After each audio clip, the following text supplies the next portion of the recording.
कधी कधी आपण आयुष्यात खूप काही करायचं ठरवतो, पण मनात एक प्रश्न सतत असतो, मी जे करत आहे ते खरंच योग्य आहे का? आणि त्याच वेळी आपण विचार करतो की कोणीतरी मला एखादा संकेत दिला तर बरं होईल, म्हणजे माझा डाऊट क्लिअर होईल. तर ऐक, आज तुला हवा असलेला संकेत मिळालाय. हो, हा आवाज, हा क्षण, हीच ती वेळ जी तुला पुढे ढकलण्यासाठी युनिव्हर्सने तयार केलेली आहे. पहिली गोष्ट समजून घे, तू आतापर्यंत जिथपर्यंत आलायस तिथपर्यंत पोहोचण्यासाठी सुद्धा खूप मेहनत घेतली आहेस. तुझं प्रत्येक छोटं पाऊल तुला इथपर्यंत घेऊन आलंय. मग का थांबायचं? हो, थांबायची जागा नाहीये, हे फक्त सुरुवात आहे. लोक काय म्हणतात त्याने काही फरक पडत नाही.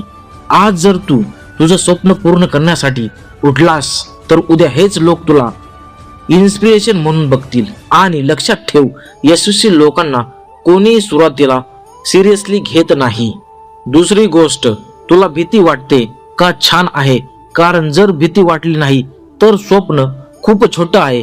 याचा अर्थ मोठ्या स्वप्नासोबत भीती येते, अडचणी येतात, शंका येतात, पण हाच तो संकेत आहे की तू योग्य दिशेने चाललायस.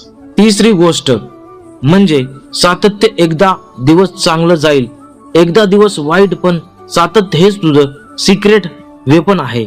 आज 1% प्रगती केली, उद्या 1% प्रगती केली तर काही महिन्यांनी तुला स्वतःच आश्चर्य वाटेल की मी एवढे कसं केलं. मित्रा, आयुष्य छोटं आहे. वाट बघण्यात, बहाणे करण्यात किंवा योग्य वेळेच्या प्रतीक्षेमध्ये ते वाया घालू नकोस. योग्य वेळ ही नेहमी आत्ताच असते. आज तू जो निर्णय घेशील तोच तुझं उद्याचं आयुष्य ठरवेल. चौथी गोष्ट म्हणजे धीर.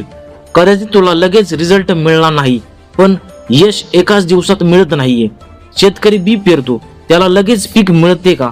नाही, त्याला पाणी घालावे लागते, काळजी घ्यावी लागते, थांबावं लागतं. तसंच तुझं मेहनतीचं फळ सुद्धा योग्य वेळीच मिळेल. पाचवी गोष्ट म्हणजे विश्वास. सगळ्यात महत्वाचं म्हणजे तुला स्वतःवरचा विश्वास ठेवावा लागेल. लोक शंका घेतील, परिस्थिती तुला खचवेल, पण तुझा विश्वास तुला उंचून धरतो. जेव्हा तू स्वतःवरती विश्वास ठेवतोस तेव्हा तुला थांबायला कोणीही जगात पुरेशी शक्तिशाली नसतं. तसं हा आहे तुझ्यासाठी संकेत. हा तो क्षण आहे जिथे तुला स्वतःला विचारायचं असतं की मी खरंच माझं स्वप्न जगतोय का, की फक्त वेळ वाया घालतोयस.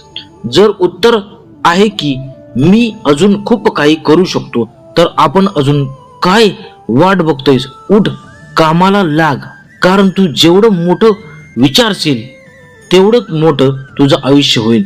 लक्षात ठेव, यशस्वी होणं ही फक्त इच्छा नसते, ती एक जबाबदारी असते.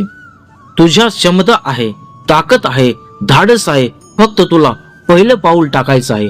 आज युनिव्हर्सने तुला तुझा संकेत दिलाय, आता तुझ्या हातात आहे. तू ते एक्सप्रेस करून ऍक्शन घेशील की परत वाट बघशील. निर्णय तुझा आहे, पण लक्षात ठेव, योग्य वेळ ही कधीच उद्या नसते. योग्य वेळ ही नेहमी आजच असते. अलक निरंजन. आदेश. ओम चैतन्य श्री नवनाथाय नमः. ओम चैतन्य श्री बड़े बाबाय नमः. ओम चैतन्य श्री मच्छिंद्रनाथाय नमः. अलक निरंजन, अलक निरंजन, अलक निरंजन.